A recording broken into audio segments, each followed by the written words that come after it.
crianças, espero que esteja tudo bem com vocês. História do 5º ano. Então, nós iremos ver o assunto de hoje, que será período regencial.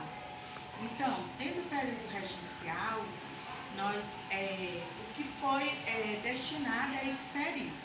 Em 7 de abril de 1831, Dom Pedro abdicou do trono do Brasil e como os deputados e senadores estavam em férias, muitos sequer foram avisados, né? Dom Pedro Alcântara, filho de Dom Pedro I, foi aclamado imperador do Brasil. Então, aí vieram o quê? Várias inconsistências dentro desse período chamado regencial. Veio o contra sobre essa aclamação. E também vieram o quê? As revoltas, né? Dentro desse período regencial, que eu irei explicar a vocês, dando continuidade a esse vídeo. Bora lá para que eu possa explicar. Então, dentro desse período regencial, como ele foi aclamado imperador no Brasil, no entanto, estava com 5 anos, só poderia ficar, de fato, à frente desse governo quando atingisse a maioridade. Então, ele veio atingir em 1843. Então, o país passou não poderia ficar sem comando. Então, ele adotou o regime regencial até Dom Pedro II atingir a maioridade. Então, isso porque a Constituição da época previa esse encaminhamento com a possível, a observar em artigo do capítulo 5 do artigo 122, que dizia, durante a maioridade do imperador, será governado por uma regência, a qual pertenceria ao parente mais chegado do imperador, segundo a ordem da sucessão, e que seja maior de 25 anos, no artigo 123, que o imperador não tivesse parente algum que reúna a estas qualidades, será o imperador governador por uma regência permanente, nomeada pela Assembleia Constituinte, que era a Assembleia Geral, composta de 3 membros, dos quais os mais velhos em idade, que será o presidente. Nos 9 anos seguintes, estaria à frente do governo do Brasil 4 regências: a regência trina provisória, a regência trina permanente, a regência una de Feijó e a regência de Araújo. É importante pontuar que todo o período regencial caracterizou um dos mais conflituosos de toda a história do Brasil, pois muitos eles eram de interesse envolvidos. A cada província estava em busca de maior autonomia política, alguns também da separação territorial. Então, vamos para a nossa atividade, que eu irei mostrar a vocês. Dentro da nossa atividade, que são 2 questões, marque com X alternativo que descreve fatos que aconteceram durante a regência trina provisória.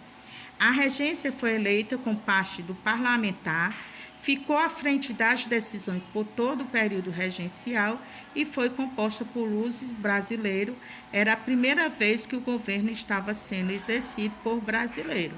Houve muita agitação porque diversos grupos tinham interesse em eleger seu representante. E na segunda questão, descreva as mudanças que ocorreram em relação ao que a regência estava impedindo de fazer.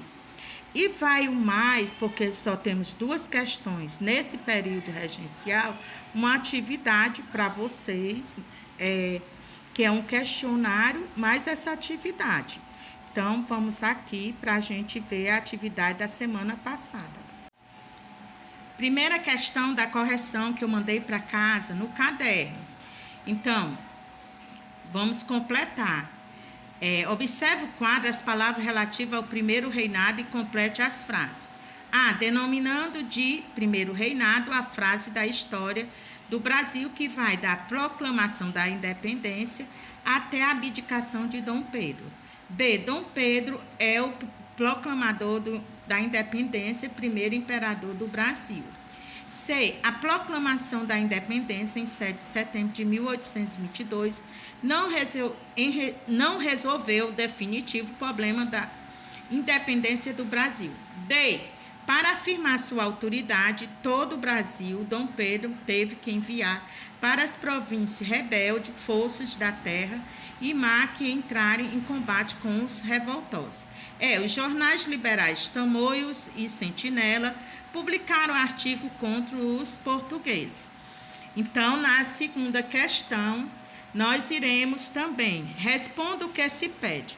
Qual a incumbência da Assembleia Constituinte? Ela elaborar a primeira Constituição do Brasil. Como eram escolhidos os membros da Assembleia, eram os escolhidos por eleição. Na página, na questão seguinte, no grupo das províncias que participaram da Confederação do Equador, há interesse, marca um X para identificá-lo. Então, foram só a Bahia. Ligue corretamente relacione os poderes a cada função. O executivo tinha a finalidade de executar as leis. O judiciário tinha a função de garantir o cumprimento das leis. E o legislativo tinha a função de fazer as leis. E o moderador tinha o poder de interferir nos outros poderes. Então, em 1824, o imperador ortoga a Constituição que ele estabeleceu. Então, a primeira foi a monarquia constitucional hereditária, voto indireto e censitário, e 3, religião oficial católica, e 4 poderes executivo, legislativo, judiciário e moderador. Até a próxima aula, um abraço.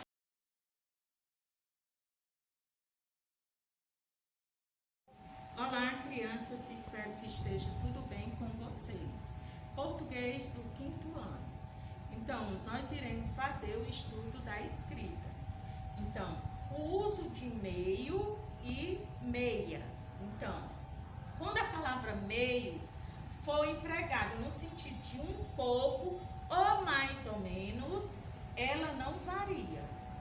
Quando estiver no sentido de metade, ela indica quantidade e varia para se adequar à palavra que se refere. Então, há uma diferença, né? Que meio quer dizer ou mais ou menos no sentido de meio. Quando ela vai variar, quando tem a questão da metade, quer dizer quantidade. Então, bora para a nossa atividade que eu irei mandar para vocês e mais uma revisãozinha. Correção da aula passada, o estudo do texto, releia os trechos a seguir, que é o trecho 1, que fiz os dias passar o seco, apertar. Vovô olhava para cada um de nós, assuntando, eu desviava o olhar, tinha medo de me comprometer, deixei de ir lá. Passar rápido, nem ia à oficina, teria de esperar pela temporada das bolinhas de gude, ainda demoraria. Trecho 2, calados, olhando um para os outros, como que perguntando, o que foi, quem foi? Fiquei aflito, sabia que tinha feito coisa ruim, mas será que é tão ruim? No trecho 3, agora eu precisava esperar e me preparar, porque sabia mais ou menos onde estava cada uma das bolinhas que havia perdido. Para recuperar as bolinhas, precisava treinar muito. Fico com o fino na pontaria e foi isso que fiz por dias. Dias no quintal, nas calçadas. No trecho 1, ele desviava o seu olhar do olhar da avó, passava rápido pela casa dos avós e deixou de ir lá à oficina do avô. B. Essa atitude revela que o autor sentia culpa em relação a algo que tinha feito. C. No trecho 1, no trecho 2, a frase confirma a resposta do item B, sublinhe, que é o que fiz, eu desviava o olhar e me comprometer, deixar de ir lá, passar rápido e a oficina. E isso foram a parte sublinhada do item B. 2. Considerando a leitura do texto, a resposta da atividade anterior responde o que o autor relata, fez. O autor perdeu bolinhas de gude que pertenciam ao avô e estava na caixa vermelha, na qual ele não tinha permissão de mexer. Na página 188, terceira, o item A. Em que tempo a maioria dos verbos estão? No passado. B. Porque esse tempo verbal ocorreu mais? Porque o texto relata fatos que aconteceram no passado. Quarta, o texto é narrado em que pessoa? Por quê? Na primeira pessoa, porque a pessoa que escreveu o relato participou dos fatos. Releia o trecho a seguir. Consulte o dicionário e anote o significado das palavras. Instrumento cortante e pontiagudo. Broca, instrumento para perfurar. Anilina, substância corante. Formão, instrumento para talhar madeira grossa. Lima, grossa, usado para analisar madeira. Lima, instrumento para polir. Na página 189, B, a profissão do avô do autor. Sexta, nos dois últimos parágrafos, o trecho do autor afirma que havia temporada para tudo. O que essa expressão quer dizer? Que essa expressão quer dizer que havia tempo para várias brincadeiras diferentes.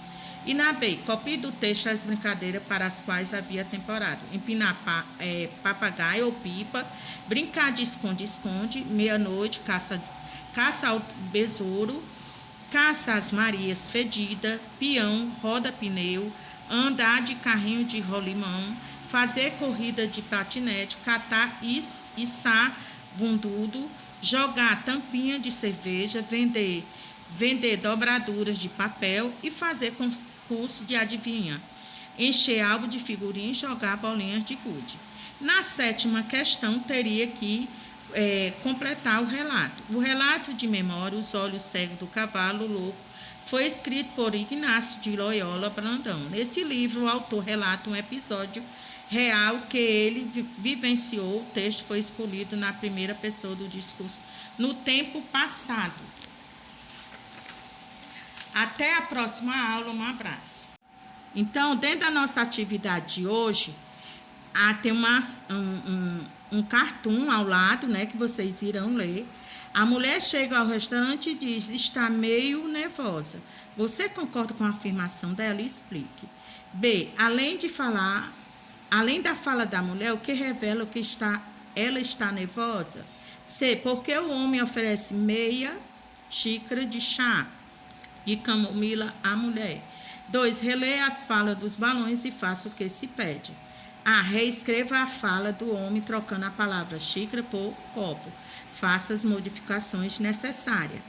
Então, B. Que mudança ocorreu? C. Agora imagine quem chegou nervoso foi o homem. Como fica a frase? D. Nesse reescrito, que palavra você alterou? Na página 191, use em cima e embaixo. Então, releia o texto, aí você vai ler o textozinho.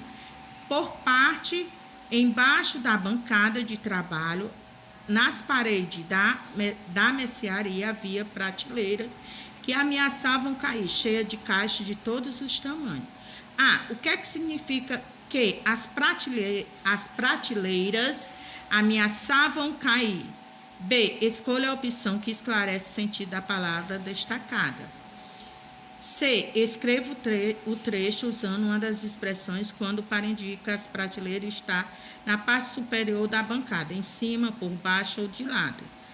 Então, a palavra embaixo indica lugar, na parte inferior, que é a exposição. Já a expressão em cima indica o oposto, na parte superior. 2. Escreva um diálogo usando os termos em cima e embaixo. Vamos para a nossa correção.